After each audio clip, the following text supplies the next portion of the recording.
Hi, everyone. Today, I want to talk to you about what are the things that investors look for in a startup. And specifically today, when I talk about that topic, I really want to talk to you about what the industry and the business world in general calls KPIs, which are key performance indicators.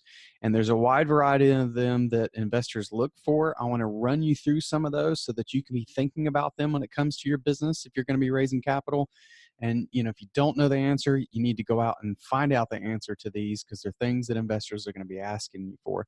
Before I get to that, I want to remind you that I have lots of free resources around this topic on my personal site, free ebooks. And actually, one of them is titled What Investors Look For in a Startup. I don't run through these actual KPIs, but I run through some other things that investors are looking for. You can find that over on my main website at jonathanmillspatrick.com/ebooks.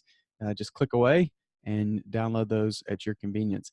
So one of the things that investors looks for, they're obviously looking for how they're going to get a return on their money, which means that your startup has to go out and actually make money. And so one of the key things that they're looking for are KPIs around revenue, right? How you're going to make money. And some of those are, what are your revenues? Are you pre-revenue? Are you already generating revenue? I was at a pitch competition just yesterday, and that was one of the questions that the judges actually asked at least a couple of the startups was, what are your existing revenues? And obviously their eyes start to open up a little bit when you have existing revenue because you're showing that there's some traction and there's some things going on. Then from within that KPI about revenue and how much you have in the first place, how many customers make up that revenue? So maybe you're overly concentrated. I was talking to another entrepreneur at that same event, and we were sort of comparing business notes, and he was telling me that about 80% of his revenue is all with one client. And while that's great that you've been able to grow the relationship that big, what happens when that client leaves you? And that's the same thing an investor's thinking about is what happens when that one client leaves you and 80% of your revenue is gone. So another KPI is how many customers do you have? Another really key KPI is one I've talked about in the past, MRR, or monthly recurring revenues. So investors love revenue that is recurring. And what do we mean by recurring revenue? Maybe you have a software solution and people pay you monthly to be able to use that solution. That income, that revenue is recurring, of course, unless they cancel. It's recurring over and over. So MRR, monthly recurring revenue, is another metric that they like to look at.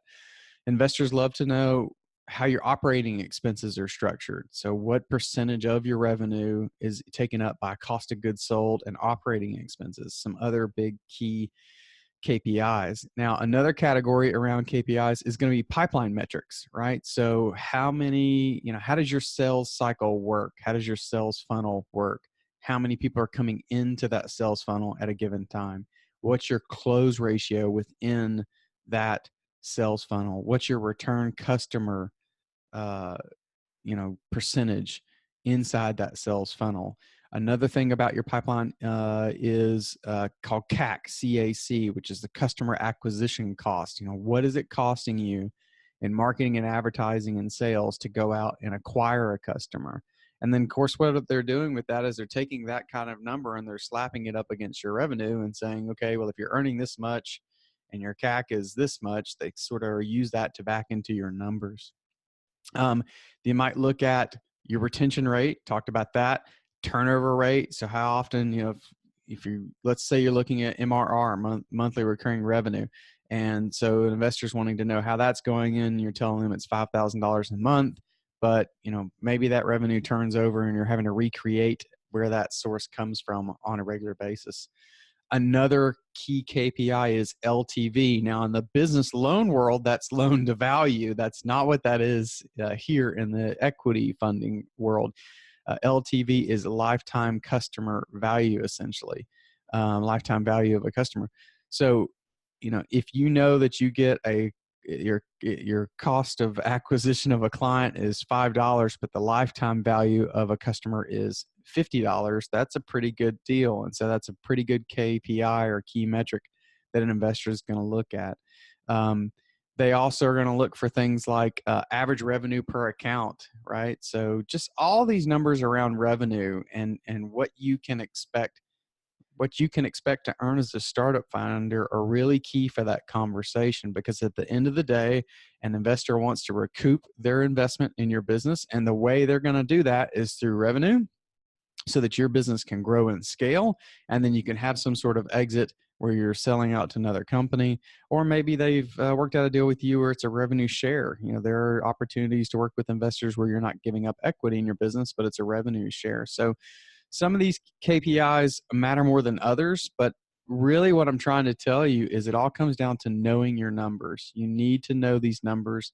And if you don't know them, you at least need to make a really good estimated projection on what they're going to be. So if it's too early in your business and you don't have any existing revenue, if you're pre-revenue, then you can't really answer a lot of these questions, right? You can't tell them definitively what your revenue is and what your customer acquisition costs is going to be if you haven't had any campaigns where you've tried to acquire customers.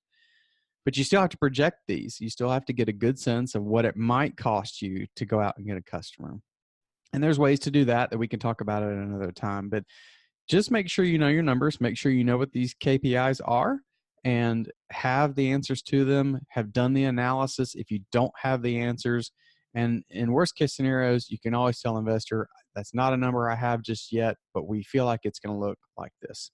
Hope that information helps you. Have a great day. We'll talk to you again.